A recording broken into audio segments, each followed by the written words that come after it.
Hello, everyone. Welcome to the Queers of Time podcast. I'm Matt. I'm James. I'm Kenny. And I'm Kat. And this is a podcast to talk about all the gay stuff in the Wheel of Time. Because we're gay and we like the Wheel of Time.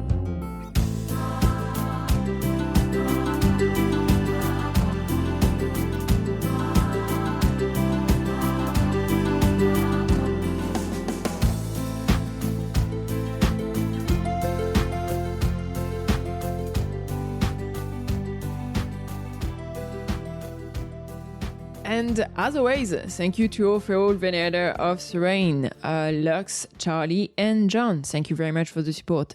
And also thank you to our new patron. We got Randall Trees. Randall Trees? Yes. I don't know. You say the S in English. Okay. Randall Trees. Yes, yeah. And Eve. Randall Trey. It's Randall Trey. I don't know. No, it's L Trees. Randall Trees. Yes. Thank you very much to both of you for the support. Yes. It is very much appreciated. Yes, thank you as always. We appreciate it. Today we are continuing our reread of The Gathering Storm, chapters 29 through 31, in which we find Rand at his absolute most rational and pleasant. Totally nothing wrong with him. And also Gawyn, who has a chapter that is surprisingly not irritating, or as irritating. Oh, no, it is very irritating. as irritating. There's a good balance to it. It just, there's other characters in that chapter makes it not too irritating. It's just that Gawyn is so bad that Gareth Bryan turns out to be kind of nice. Listen, a miracle. I like Gareth Bryan when he's not involved with Salon. Yes, I do agree with that. Yeah, I actually have a note about like some of the things you're saying kind of makes the relationship with Swan makes more sense. Unfortunately correct. It's just there's so many things in that relationship that are wrong that it's hard to see the good parts of it. It's very true. I'm sorry, Matt. Please continue with your summary. We got caught up. Please continue. No, I think the summary died. We're well into the episode now. We're freewheeling. We're freewheeling. Well, and then the last chapter we have Cadsuane. Plotting and not plotting. She's planning. Let's say planning. Plotting has a nefarious, I think, quality to it, and she's planning. And Rand is having a rough time, and Oh, we're starting on such a good thing because Rand gets into Banda Eban, the capital of Aradamon. And I mean, the first 3 pages is basically him listing all of the women who died because of him. I can't. I understand why this is something that Robert Jordan included in the series and why this is a thing that he gave to Rand specifically. It doesn't make it any less frustrating to read. No, it's so frustrating. And I mean, if it was not so gendered, it would make sense. Because Boy is having a rough time. Lusterin is very present in his mind and constantly shouting about Eliana. And Lusterin is apparently also shouting about Min and putting him on his list, which, boy, that was rough. Like the whole, I did not kill her. Lusterin, she lives on. We didn't kill her. I was like, oh gosh. Yikes. Lusterin's a troll. Yeah, well. He's a 4chan troll, let's be honest. I mean, he's a 4chan troll. Rand has a crazy man in his head and he's getting crazier and crazier. And his solution to all of that has been to cutting himself off from everyone else. And when we're reading his POV, it's just so cold. And yeah, it's hard. It is. And this is a very real, it is unfortunately a very realistic response to heavy trauma. To just like cut yourself off from all emotion, to just go completely cold, whatever. It's realistic. It does not mean it's healthy. And the thing is, there are a few people around Rand right now who are trying to bring him out of it. And he is not having any of it, unfortunately. I mean, that's even worse in like the chapter 31, because there's like a big discussion about Nynaeve that we're going to have to talk about. But yeah, yeah. This chapter is a bit more about like Rand as a leader and planning things around. So, for example, like he talks a little bit with Dobrain Tarborin, who is a Carianian lord who was supposed to deliver Arad-Daman to restore order to Arad-Daman. He was able to restore order to the city of Bandar Eban, which isn't like it's already a good thing considering how messy the whole situation is. But Rand has to point out that the job was half-assed. Yes. I'm just like, dude. Rude. Give this man a break. I mean, he's doing his best. And then like Rand is like, oh, maybe I was a bit mean to him. Maybe I should trust him. Maybe I'll give him Arad-Daman if I can't find the king. I'm like, don't. He's behaving like that toxic, like, partner who's like, I'm just gonna give you gifts every time I behave in a shitty way, so that hopefully you forget the shitty way that I've behaved towards you. This is not good. Rand, this is bad. Yeah. This is bad. Muy bad. Yes. Muy bad. I learned Spanish. Look at you. Look at you. And a few things that I... So estoy cansada. What? What? Oh. Oh, cansada, you're tired. The heaviest sigh. I said estoy muy cansada. Oh, I'm very tired. I understand. Yeah. I remember what cansada means. Look at that. Look at that. Hey. Too many languages. None of them make sense. Yeah. Things that always annoys me in... I think there's some in pretty much all of the chapters. The casual misogyny of it all. Yeah. There's some thought about the Domani that Rand has related. Like, it was said that very young Domani girls practice the art of manipulating men, preparing for the day when they would be of age. And it's so... Yikes. Another bunch of those. Yeah.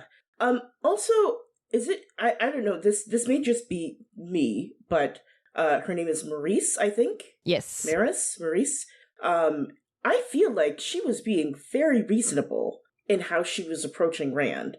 And like the sort of like what she was saying, like I feel like for let me preface this. For an Aes Sedai, I feel like she was being very reasonable, and very like trying to be very as diplomatic as possible in how she was, sort of trying to get to him. I understand he does not trust Aes Sedai. He is in a place where it's just not possible emotionally and mentally and whatever else for him. But like, I'm just like, she's making sense. Like, I mean, she's still kind of tactless in a sense that it's bad practice to tell someone that your action was foolish. Listen, sometimes the truth hurts. Yes, but I think like this is something that if I was to say that among British people, that would not go well. I have said once in my past, I think it was back in engineering school where I was part of like the student board and we had a meeting with some admin and I dared to say that something did not make sense and they got so freaking offended. Yeah, that doesn't surprise me. Like it genuinely did not make sense. Like the logic was not there. But people can take that very personally. Sure. And when you have Rand, who's already like that and who already like exiled Cadsuane, I think starting the conversation with saying it's foolish was maybe not the best starter. Yes, maybe not the best starter. Of course, his rebuttal is, do you think I'm a fool? And that's not what she said. She didn't call him... I think there is a very specific difference from saying, you're a fool, and saying what you did was foolish. Yes. But also, yes, Rand, you are a fool. But also, yes. If the shoe fits. It's like, if you're asking. Sometimes a spade is a spade. But yes, I agree. Starting off that way was maybe not... not the move. And like the whole... the long silence that he gave him while staring at her with very cold and furious eyes, both at the same time. Like the whole respond to demands with silence and respond to challenges with questions. Cold.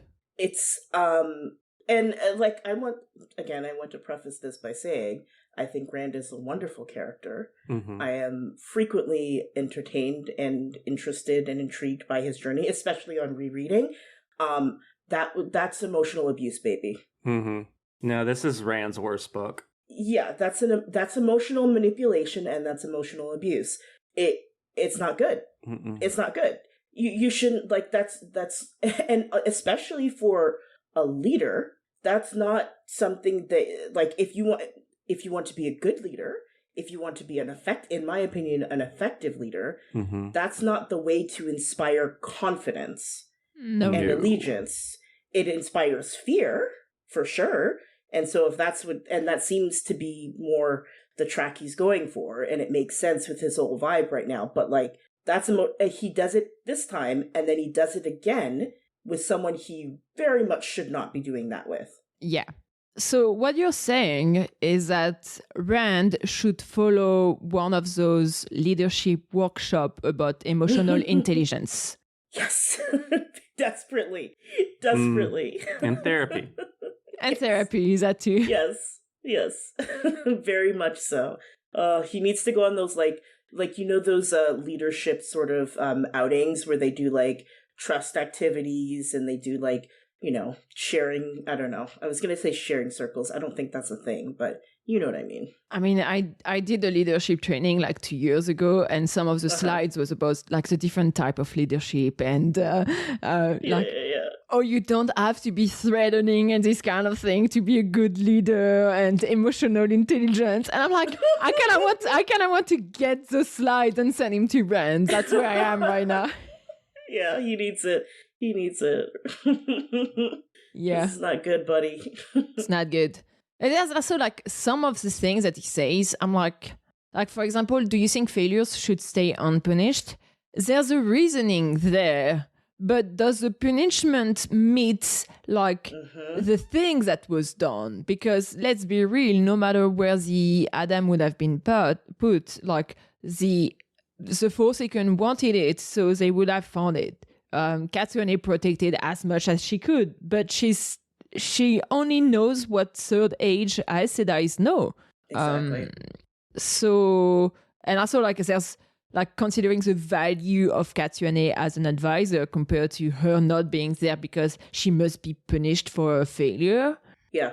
Yeah. And he later acknowledges that he was too hard. Like he was like, he's aware that he was too harsh with his punishment, but he's like, well, I can't go back now, which also bad. Yeah. Also bad. I'm a man and a leader. Yeah. I can't be seen as weak. Exactly. Yeah. Like I'm just like, oh my God. Okay. So he's aware that he's aware that he went way over the top with how he dealt with Cadsuane. And essentially he's admitting that he had, and I know that he is traumatized. He had a tantrum. Mm-hmm. He had a tantrum. It's so funny because the number of times where he's like, oh, I should not, like, I shouldn't be emotional about anything. And he keeps having like jump in emotion, like getting very angry very quickly and then becoming super cold once again. It's, you can't follow. No. And it's very much this. Yeah, it's an abusive relationship. I agree with, like, now that you mentioned that, I wasn't thinking about him in that aspect, but it's very much like an abusive partner that's like, at one moment is going to be okay, and the next one is going to like throw something at you for no reason. Mm-hmm. And it's this version of toxic masculinity too, where like anger is not viewed as an emotion. Anger for men, anger is just something like that's fine. Men are supposed to show, like that's how you show that you're strong. So when he's talking about emotions, he's talking about things like, like caring. The caring, essentially. But anger, that's not, I don't, it's this weird sort of mentality that like, okay, men are supposed to be angry. This is how they're supposed to behave and interact with the world. That's how you know that they're a man. And it's just, ugh. He's Angies. Yeah. And that's why I say, like, he had a tantrum. Mm-hmm. He got upset, and he lost his cool, and he said something that he should not, and did something that he should not have done. And he's aware of that, but he still, he feels like he can't go back on that. Yeah.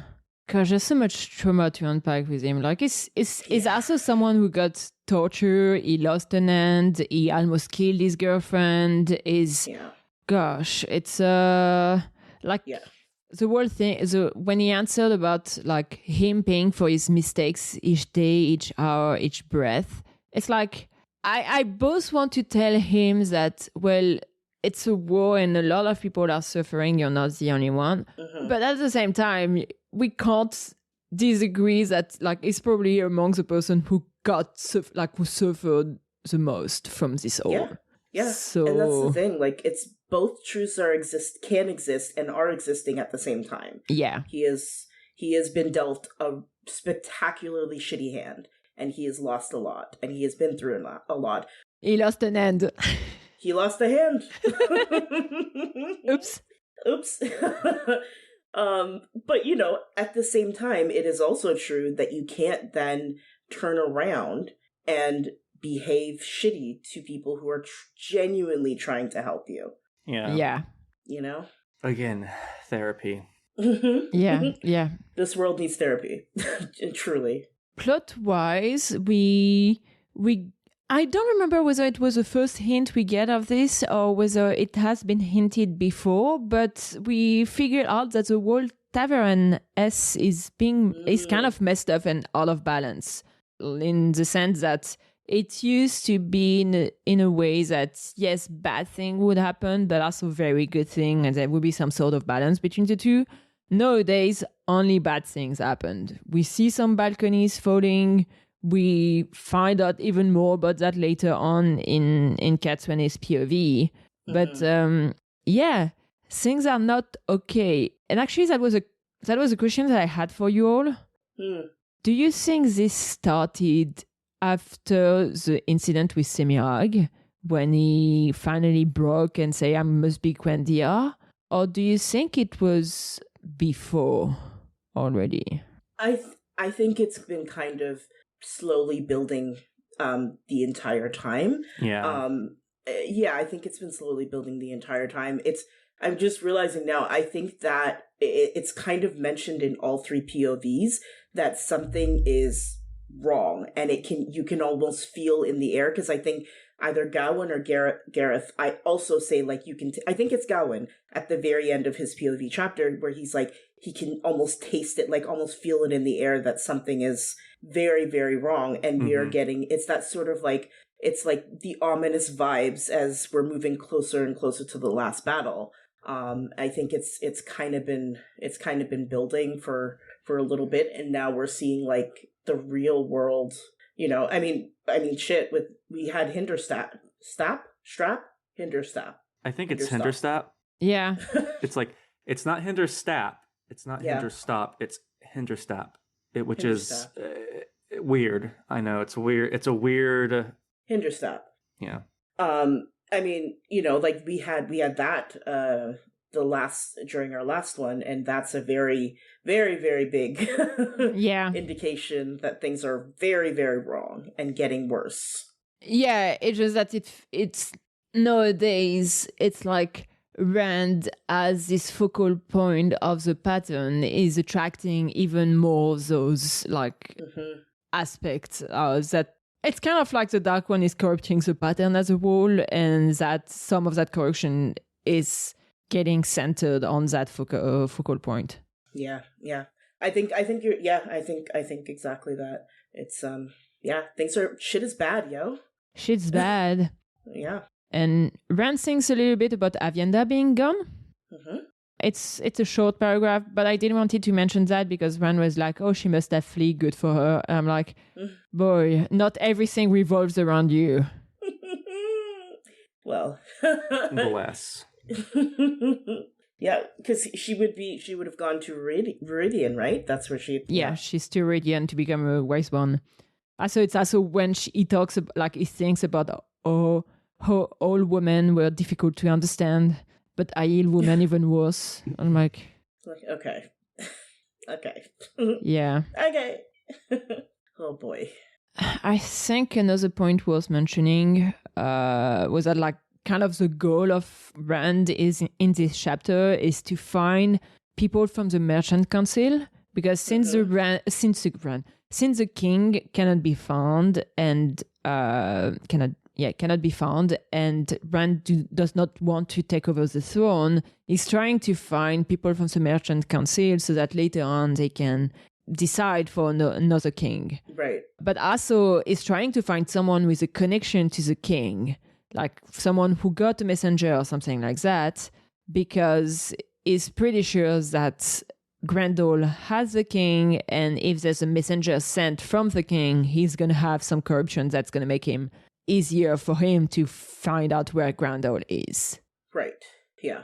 So yeah, he's trying to he's being an investigator, but just by himself.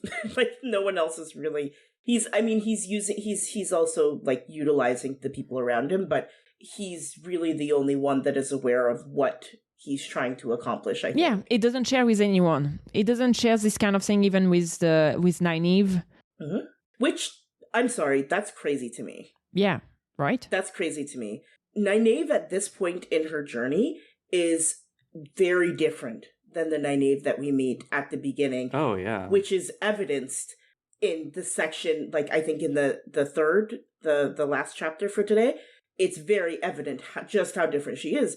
She's very capable. And also, Rand knows that she's trustworthy. She knows how to handle her shit. He doesn't trust anyone anymore. She can help with this. He has some wild thoughts too, like when he's talking about Millicers, which is one of the someone from the Merchant Council that was found. Like he's basically thinking like it would be a shame to execute her in the same chapter where he listed all of the women who died because of him. I can't. Sometimes I wonder how much of this is just a writer who's not really all that in tune with Rand. No, I mean, I don't know. There's some there are some logical inconsistencies that don't make sense, even with Rand going down the Looney Tunes village. Yeah. It's like there's a few things that are just, even for someone who's losing it, are a little inconsistent. So I don't know, not to be mean, because we all know that. No, I think it's like, this is the thing, and I don't. This is going to maybe be positive. I don't know. We'll see. I understand that this was a very big task. Oh yes. Given to the other author. Yes. Given to I don't know why I said the other author like it's a secret. Because I didn't name him either.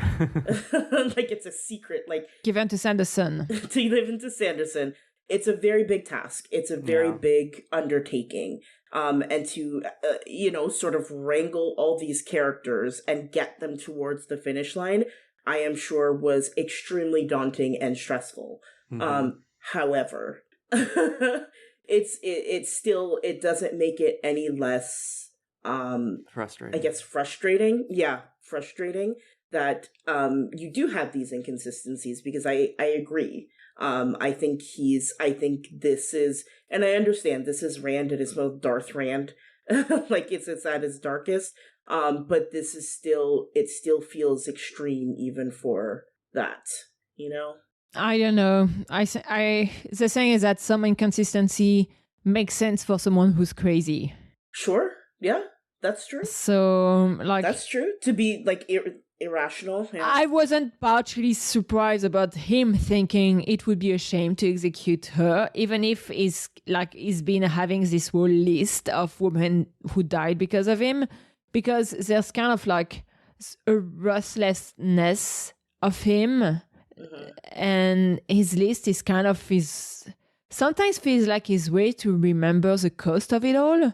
And it's like, oh, there's a cost, but the cost has a purpose, so let's do the cost. Mm-hmm. Like, it's, he's a sad boy. I can see that. He's a sad boy. I think we can say from right now, this is our sad boy moment. All of Rand's stuff is our sad boy moment. It's Yeah. just oof, oof, oof, oof. Yeah. And so this chapter basically ends with Melissa saying that, yeah, she had a messenger, but she put him to the question. So put him, her, them, I don't know. So Rand basically asked for that messenger to talk.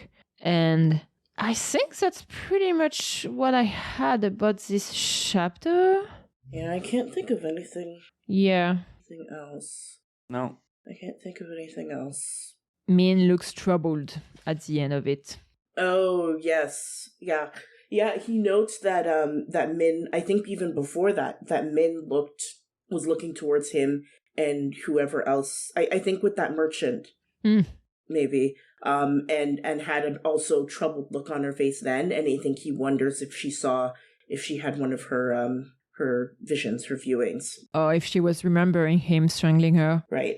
Yeah, it was right after she, like Rand said to Melissa, bring me the messenger, Melissa, and perhaps you will leave to see a new king crowned. So he's basically threatening her, and Min doesn't like that. Yeah. We don't need Min's POV to understand that. She does not like that. No. Yeah, she's concerned. Like, I think everyone's around Rand, like, everyone who knew him before is concerned. Nynaeve is concerned, Min is concerned. It's a lot. Yeah. Yep. Shall we move to chapter 30? Yeah, I think so. Let's deal with Gawyn. Oh, Gawyn. In the rebel tower camp, Gawyn petitions to rescue Egwene from the White Tower, and he also has a long conversation with Brian. Listen. I don't think there's ever been a character that I've wanted to reach into the pages and shake them as badly as I wanted to do it to Gawyn. Because the way that he'll say, like he expresses how much he loves Egwene, and then in the very same breath will just completely dismiss her agency in all of this. Completely dismiss her abilities in all of this. It shows a complete lack.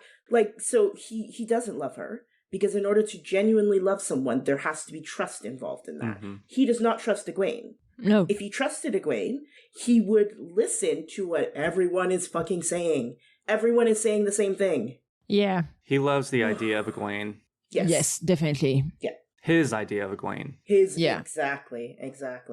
I kind of want to mention that we start with the memory of Taringale, which I don't think we get a lot of in the books in general.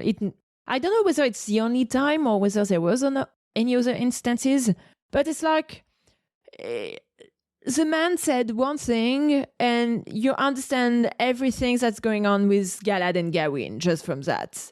Like, Gawyn's memory of Taringale being him saying there are two groups of people you should never trust. The first are pretty women, the second are Aes Sedai. Light help you, son, if you ever have to face someone who is both. I mean, holy misogyny. The misogyny. Holy misogyny, Batman. It's just... Holy misogyny, Batman. It's just unreal. I had to stop reading and take a breath because I was like, this... it explains so much.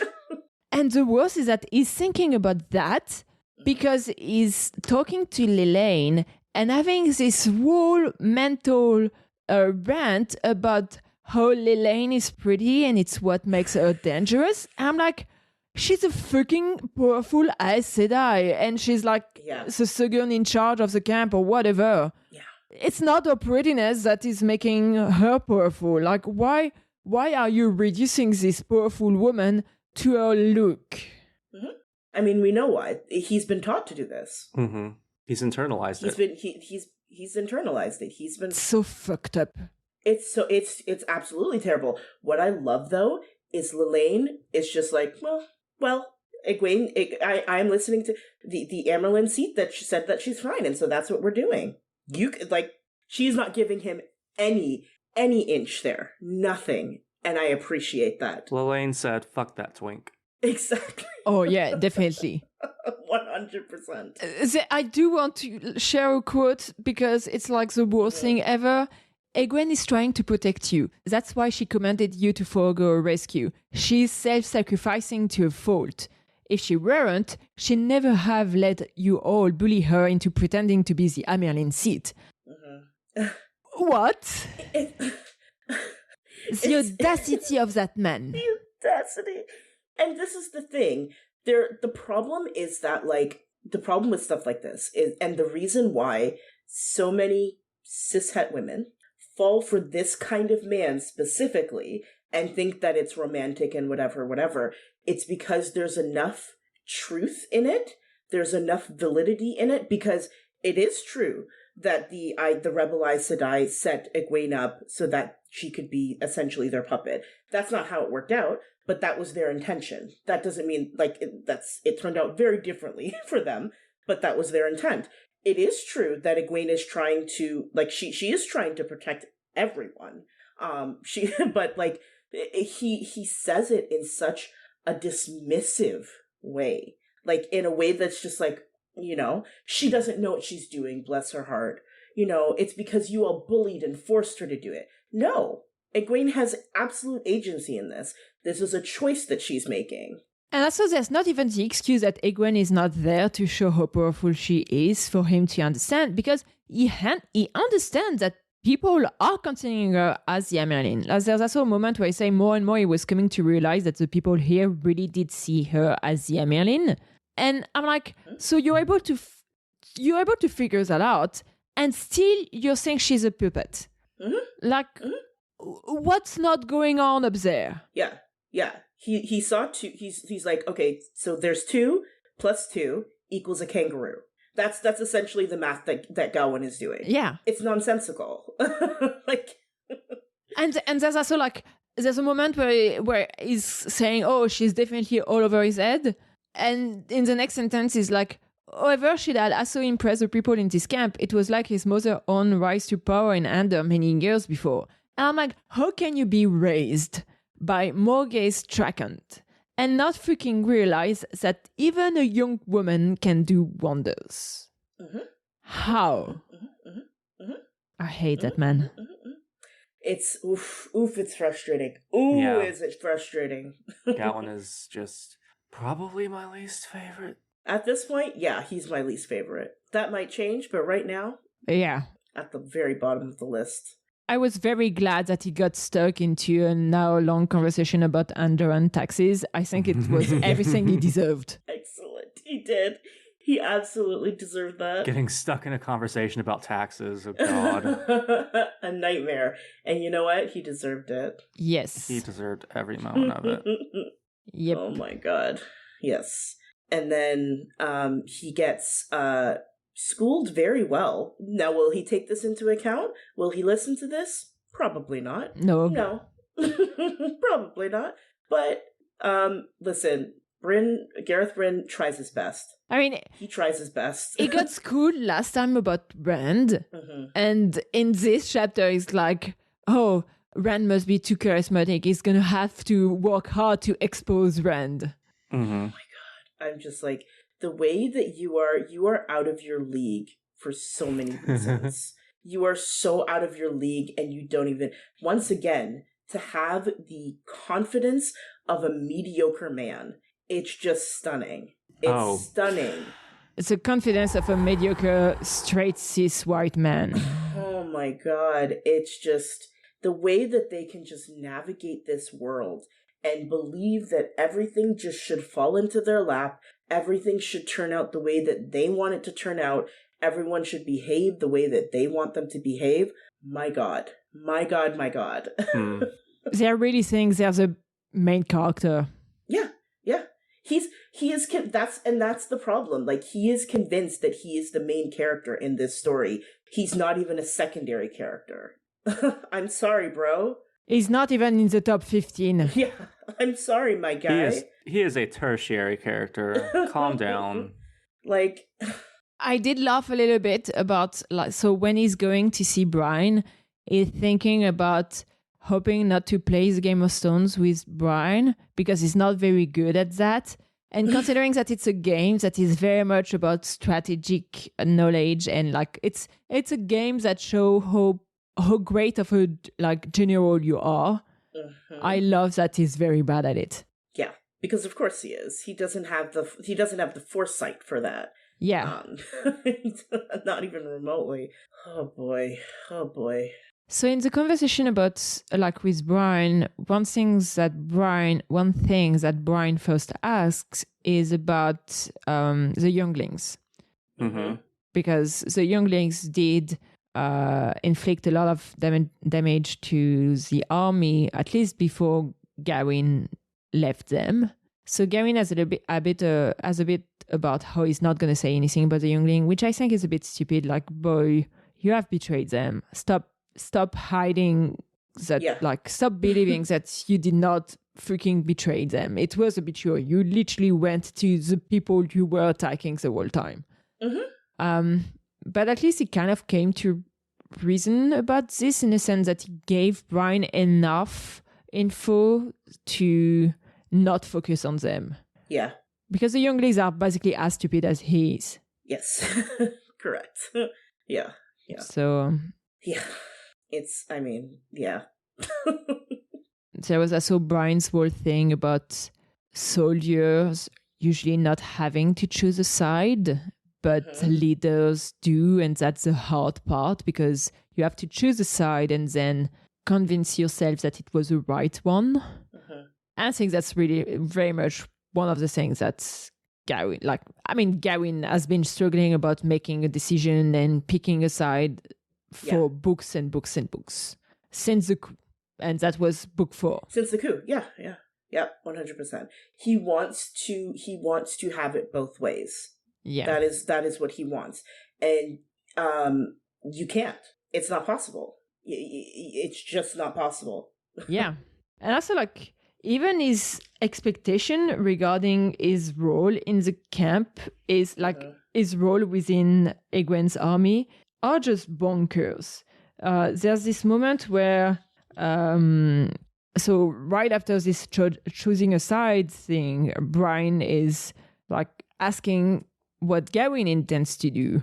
And well, first he has to save Egwene, which doesn't need saving, whatever. And Brian asks him, like, what if Egwene doesn't want to go? Yep. And he's like, I'll take her away. And thank freaking God that Brian said, and will you force her to go? Because like, why do you think you're going to decide for her? Why do you think she's going to follow you? She's not. No. If she hasn't left yet. She hasn't left yet. And so it's because she is exactly where she wants and also needs to be right now. And so it is the job of everyone who says that they support and follow her to trust that. Yeah. And if he can't even do that, I don't understand how he thinks he could ever be, because his assumption is that he wants to be her warder, right? This is his heart's desire, I think, at this point. If he can't even follow this. No. So how does he expect to be, like, how does he expect to be a good warder? This goes against all of that. I don't even know whether he intends to become a warder. Maybe it's Egwene that wants that. Maybe it's Egwene that is wanting him for her warder. Because it feels like he just wants to take her away and get her away from all of the Aes Sedai shenanigans. Yeah. And I feel like, yeah. It could be my own assumption that is what he wants. Yeah. But, yeah. Of course, like, Gawyn asks, like, where he should put his trust, and Brian is like, well, I don't know. Yeah. I don't know the answer because there isn't one. And there's this nice thing that I like that Brian said regarding that the reason is here within this camp it's because I can't let go. It's because the world is changing and I need to be a part of it. And I feel like Swan said something very similar after the coup. Yeah. And that's this small moment, and also like the thing after that where he picked this camp because he's a fool, but I stayed because it was right. Yeah. that sounds, yeah. Yes. Yeah, and that's the thing. Like, I think Gawyn even recognizes, like, who is he? Because he says, I think Bryn says at one point, like, she was right. They were all, like, talking about the Aes Sedai here in the camp. And Gawyn is like, who is he talking about? It's Swan that he's talking about. It's Swan, definitely. It's Swan, yeah. Yeah. Which, I mean, I don't like the relationship. I don't think it's well done. I did appreciate that. Yeah. That was good. Finally, a man who learns from the woman. Oh my God. I mean, outside of his relationship with Swan, I like Gareth. Me too. I really do. Yeah. Yeah. Honestly, if there wasn't the whole servant aspect of it all, and if it was like a genuine friendship, Yeah.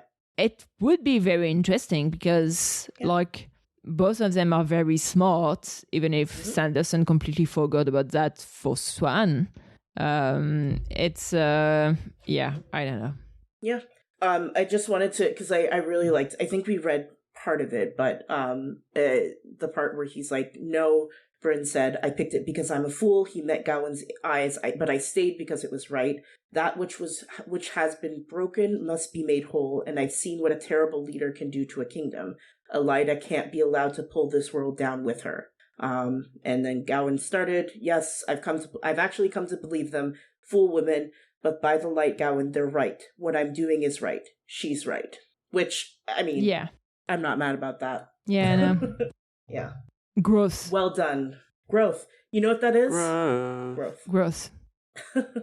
At least one man in this book is going through growth. Oh my God. There's not a lot of them. Oh my God. The men are... I am fighting for my life with these men. With these menses. Gosh. And then we get to the next chapter. Chapter 31. Yes. The Cadsuane part was really nice. Cadsuane refuses to go into exile. Instead, she looks for information. She's trying to find a solution, basically. Yeah. She's not giving up. She is not giving up. Yeah. Yeah. Not gonna give you up. Never gonna let you down. Anyway. I like her innkeeper informant, Quillin. I liked his vibe. Yeah. Yeah. Yeah, I would have loved to meet his wife. She sounded also interesting and delightful. I wish we could have seen like the two of them sort of there together, but I liked him quite a bit. It's Quillin made me laugh because his vibe is a rich guy and it's his side project, his retirement project is to open an inn, and it's like all of those like engineers or something that ends up opening a bookstore. A coffee shop. It's so good. It's so good. It's like when it was giving very much like when celebrities reach a certain level of fame and they come out with like an alcohol or something like that. Yeah. Like they come out with their own brand of alcohol and that's no shade on what they're doing. It doesn't mean, whatever, do what you're going to do. But that was very much the energy that it was giving. Yeah. And they're just like talking so passionately about it. Yeah, I sat with like the brewers of this and we really worked to put these flavors together and to give you this experience. And I'm just, that is the energy that this man is giving to me. And I'm into it. I like it. Yeah, I liked him. He does not care about making money. He's just there for the vibes. Yeah, he's vibing. And he gets apparently all of the hot tea from his wife. Which I also like. Excellent. We got a few confirmation from that. We got the confirmation that nobody fucking knows where the king is. It's a big question. I actually do not remember where the king is. Nor do I. I have no clue. I was going to look it up. I was like, no, you know what? I'm not going to look this up. I want to be surprised. Me too. Because I have no idea. I have no memory of this at all. Yeah. Oh my God. And also a confirmation that the pattern is out of balance and Rand's presence is fucking things up. There's spoilage, there's death, there's accidents, but there's nothing good in exchange. Yes. Which very much like concerned Cadsuane. She's scared when she figured that out. Yeah, because she's like, oh, I knew the last battle was close, but it is close with the capital C. It is fucking rough. Yeah. So following that, she goes to the dock to check for the grain distribution. Rand had the same idea, so she avoids him so he doesn't execute her. That's where she noticed like the darkness around him when she's not directly looking at him, but like when he's out like to the side of a vision, which I found interesting. Interesting. Yes. And then she kind of has a good idea, which we don't know the idea yet, but she goes to the wise ones and Sorelia to suggest a plan. Yeah. I did love that she was like, she essentially goes to them and is like, yeah, I fucked up. And Sorelia is like, yeah, you did. You fucked up, bro. You fucked up. And doesn't say anything else. Doesn't say anything else to soften it. It's just like, yeah, you did. You blew it. You blew it so hard. Yeah. Okay. I'm sorry, but I like the relationship Cadsuane has with the wise ones. No. You do? With Sorelia specifically, but like with the wise one in general, like for an Aes Sedai that grew up in the tradition of the Whiter, I do think this relationship between Cadsuane and the wise one is interesting. Yeah, I agree. Kind of his growth for Cadsuane. It is. I said that because I know, like we've talked at length about how much you appreciate Cadsuane and Sorelia. It's not a surprise. I'm not. It's silly, but it's not silly. It works. Yes, I agree. I am right there with you. I'm fully in support of this, of whatever they could potentially have. Yeah. I liked it as well. I think it's good. Like, I wish we had more moments like this of just like other female channelers and other groups of female channelers being collaborative and working together, and not having this weird like, I'm right. No, I'm right. No, I'm right. Like, I wish there was just more of that sort of, for lack of a better word, sisterhood, that we saw. And it's, I would have liked to see more of this. I don't know. Yeah. And it's pretty rare because like, except for like all of the young, like Elaine, Egwene, Nynaeve, they do have some relationship with other type of channelers. But outside of them, it's more or less only Moraine and Cadsuane. They're pretty much the only two that are willing to work with other channeler. Yeah. Which is a shame. Yes. After that, we get to Rand, who are setting some plans to meet the Sentient and who fights with Nynaeve. Listen. I am so proud of my girl Nynaeve. Yeah. Because she kept her cool. Even like 3 or 4 books ago, she would have knocked Rand on his ass. Yeah. Like this she would not have been as calm as she displayed here. And I think the only reason that she was able to remain that calm is because she is very much aware of what is happening with him. She is aware of the dark place that he is in. And I think she calculated and came to the conclusion that getting angry with him is not going to be beneficial. And so she knows that is not going to be helpful right now. And she knows that she needs to stay here with him, because she is the last sort of remaining thread, I think, to who he was before. Yeah. And I mean, with Cadsuane gone, like, we don't know what Rand would do even to his friends. I think it's very much a realization she has in this chapter. I did want to say that, like, the chapter starts with Rand assuming that Cadsuane is following him around. I'm like, boy. I know, it's just... Not everything is about you. She was not following you. She was just reaching the same conclusions and knew that it would be interesting to follow how the grain distribution is going on. Yes, which, like, yeah, she's on your side, my guy. Yeah. Like, she's on your side. She is still... Even with the bullshit of exiling her, she is still trying to help you. Yep. Using very lawyerly logic, by the way. It's like, well, you technically said this. You didn't say that. Yeah. So, fuck you, ginger twink. She found the loophole. Yeah. Yeah. That's right. Yeah. So Rand has a chat with some shaman and decide to organize a meeting with Ascension in Falma. I love there's a comment about like differences notwithstanding. And who's that again? I think it's Flynn or something like that who say differences. They want to enslave us. I know. I did giggle a bit at that because I was like, I was right there with him. I was like, that's an interesting way of saying they want to enslave them. Yeah. It's just, oh boy, Yeah. boy, oh boy. There's some more like misogynistic thoughts when you see Nynaeve's dress, which, I mean, it's in every freaking chapters nowadays. Oh gosh, I hate that. Well, It's exhausting. when the author changes. Oh, oopsies. Matt, I thought you were supposed to mute yourself when you do that. I mean, it was already there under Jordan. It was there under Jordan. That is very true. This still existed. Yeah, it was there under Jordan. I'm just having my moment. We're just being silly. I'm just being silly. One thing that I do wonder with Sanderson is that those weird gender dynamic were already there under Jordan. I don't know how those gender dynamic tends to be in Sanderson's book. So it's like, oh, I know I have to finish this book with some gender dynamics that are not really mine. How do I do that? And I think he just had in another layer on top of that. And it's just not good.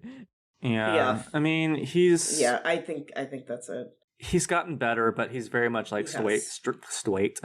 straight white man writer, which not every straight white man is a straight white man writer, but Sanderson is. Yes. Yeah.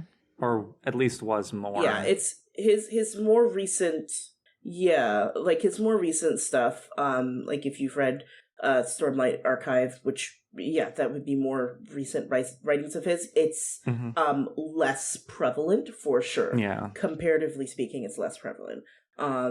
Yeah. Like, it's Mistborn. Ooh, here's a manic pixie dream girl. She's sassy and she can run on buildings, and her name is I forgot what her name was. But Stormlight's like, okay, here's Shallan, who has some goals and stuff. Here's Jasna, who has other complicated goals. He has improved. Yes. It's good. Yeah. Growth for everyone. Yeah. What we did not find in terms of growth today is the relationship between Ren and Nynaeve. So we said it was tense. One reason it's got really fucking tense is that they have a whole fight about Lan. So because Nynaeve recently dropped Lan into the Borderlands, she also, she's telling Rand about where she dropped him and about her finding other Valkyrie to support Lan. And you can see that she's trying to get Rand to say, hey, when he's going to attack the Blight, we'll be there to support him, because Lan, he's one of his mentors. They are friends. They're supposed to be there for one another.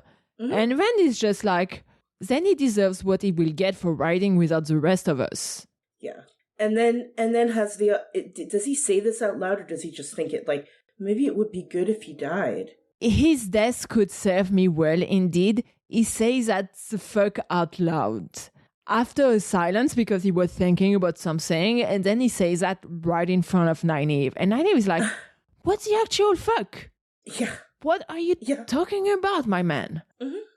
So there's that. Yeah. Yikes. Yikes on bikes. Like there's I think there's only so much that you can attribute to Rand's trauma. Yeah. You know what I mean? Like you can't, and I am always cautious of hand waving, especially men's behavior, because they're traumatized.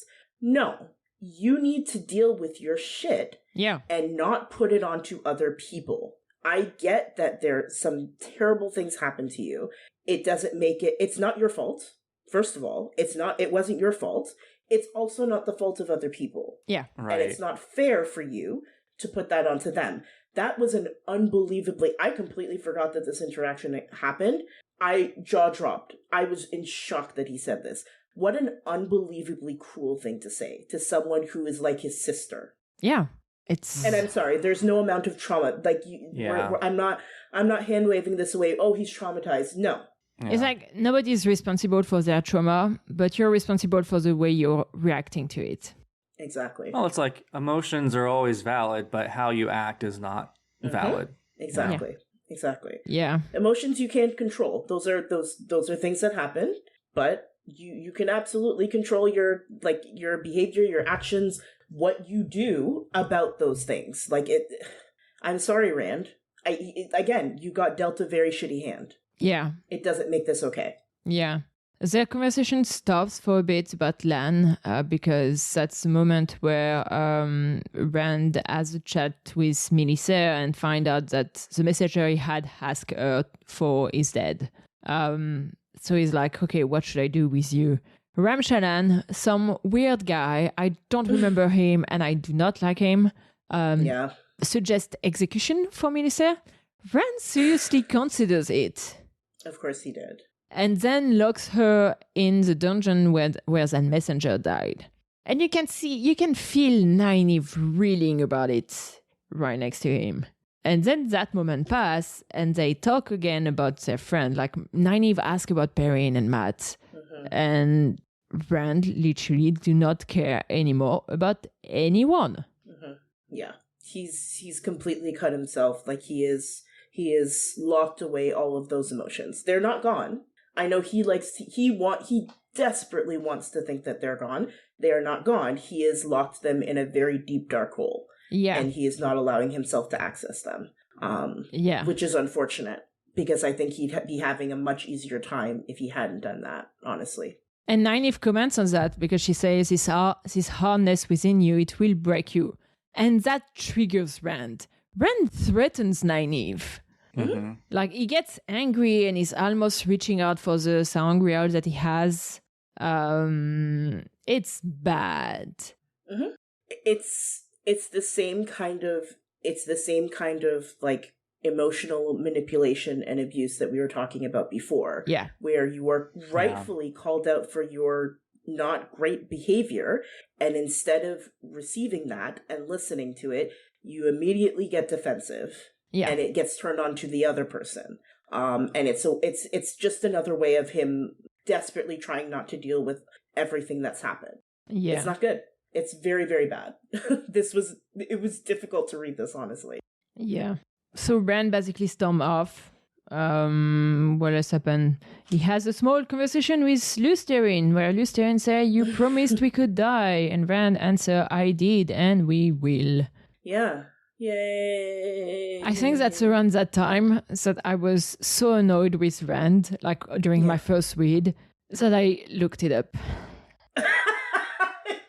Oh, I see. Okay. And that's when I got spoiled of all the things, but... I was gonna say, because if you look up that, you get spoiled on so many other... Oh, Camille. Oh, my God. Oh, no. That's to tell you how much I hate that part of Friend. Yeah. Mm-hmm. But thankfully, I'm right there with you. It is the end of that chapter. Do we have anything else to say about those 3 chapters? Nope. No, they're very good, I think, lead-in. Like it very much feels like this, we're leading up to something. Like, things are coming to a head. Yes. You know? We're getting there. And especially, like, we know what's going to happen very soon. So it's nice to see how it's getting set up. I like that part with Cadsuane. I like the whole deal about, like, yes, there's some elements there that... Yeah. Chef's kiss. Excellent. 10 out of 10. Yeah. Yes. Gawyn can fucking die. And on this, thank you very much for listening to this episode of The Quiz of Time. I hope you enjoyed that. I'm curious whether anyone else is reading The Gathering Storm with us, or whether you're just listening to that without remembering anything about those books, which is also perfectly valid. In any case, if you want to find us anywhere, we are on Tumblr, Blue Sky, Instagram, and TikTok. I've been posting TikTok video and Instagram video. I saw that. Yeah, and people are liking it. Listen, yeah, nice. I appreciate that. It's very good. It's good stuff. Also putting them on the, No, before we didn't used to have like our podcast on YouTube, but now it's also on YouTube. So I'm also posting the short video on the YouTube short, and it's getting also some view. It's nice. I don't know whether it means anything, but I am enjoying that for now. It's good, yeah. And Discord. We have a great Discord. has anything happened in our Discord since? Yes. Yep. Too many things. Yep. In any case, you should join. What were we talking about today? We were talking about Galad and Cadsuane. Oh, there you go.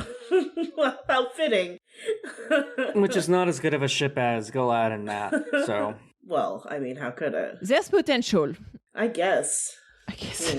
In any case, and if you want to support us, we have a Patreon. It's always very much appreciated. Making a podcast is expensive. Yada yada.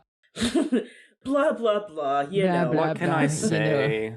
What can I say? Galad is so corruptible and breedable, you know? Oh my god. I don't think that's going to be an argument for people to sign up to our Patreon. It might be. Listen, you don't know. It might be. It might be. Talk about the breedability of Galad. No. Did you say readability or breedability? Breedability. Oh my god. I knew that you said breedability, but I had hope in my heart. Anyway, thank you everyone, and bye. Bye. Bye. Thank you all for listening. This was Queers of Time, a Wheel of Time podcast. The music is Dance of the Witches by Julius H.